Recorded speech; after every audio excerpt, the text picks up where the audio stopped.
बिस्मिल्लाहिर्रहमानिर्रहीम अस्सलाम वालेकुम। मैं इब्रार अहमद महर एडवोकेट उम्मीद करता हूं कि आप सब खैरियत से होंगे।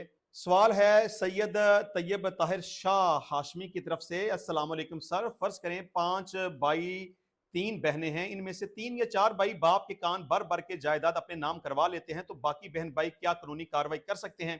प्लीज अगली वीडियो में जवाब का इंतजार रहेगा। देखें, मैं बारहा दफा इस टॉपिक के ऊपर बात कर चुका हूं कि बाप के खिलाफ कोई केस नहीं किया जा सकता।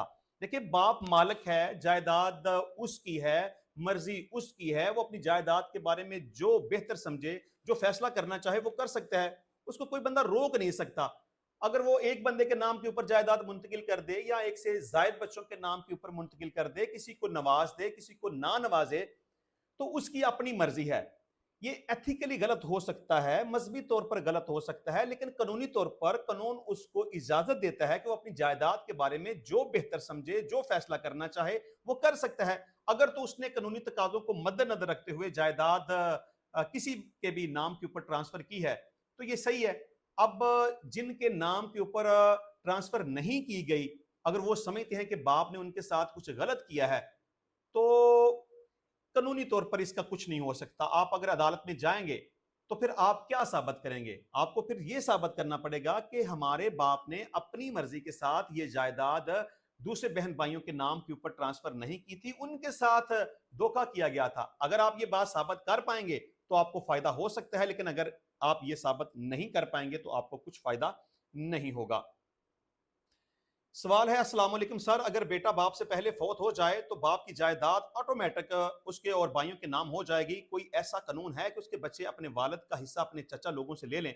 देखिए जी, अगर बेटा फौत हो गया बाप से पहले, तो बाप अगर बाद में वफात पाएगा तो उसकी जायदाद बेटों के नाम के ऊपर ट्रांसफर होगी। मतलब जो भी उसकी औलाद है, चाहे वो जिंदा है या वफात पा चुकी है, उनके नाम के ऊपर ट्रांसफर होगी। लेकिन जो वफात पा चुका है उस सूरत में उसके नाम के ऊपर जाएगी।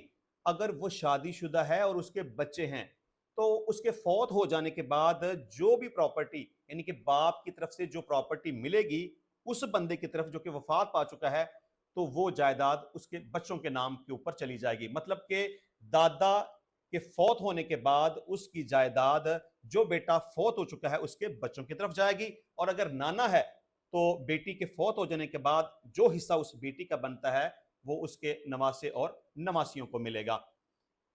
सवाल है शहजादी नूर की तरफ से। अस्सलाम वालेकुम सर, जिस बेटी की शादी नहीं हुई, मतलब कुमारी हो, तो माँ बाप की वफात के बाद उसे पेंशन मिल सकती है? जी डेफिनेटली मिलेगी, बिल्कुल मिलेगी। अगर बेटी की शादी नहीं हुई है, वो कुमारी है, तो अगर माँ है या बाप है, वो सरकारी मुलाजिम है और वो वफात पा जाते हैं, तो इस सूरत में पेंशन पर उसकी बेटी का राइट है। अब अगर हम दूसरी बात करें कि फर्ज कर लें कि उसे डिवोर्स हो जाती है, तो फिर भी वो पेंशन की हकदार है। और फर्ज कर लें कि उसके खामद की डेथ हो जाती है, वो बेवा हो जाए, तो फिर भी वो पेंशन की हकदार है। इंशाल्लाह मिलते हैं नेक्स्ट टाइम नई वीडियो में नए टॉपिक के साथ। तब तक के लिए इजाजत दीजिए। अल्लाह हाफिज।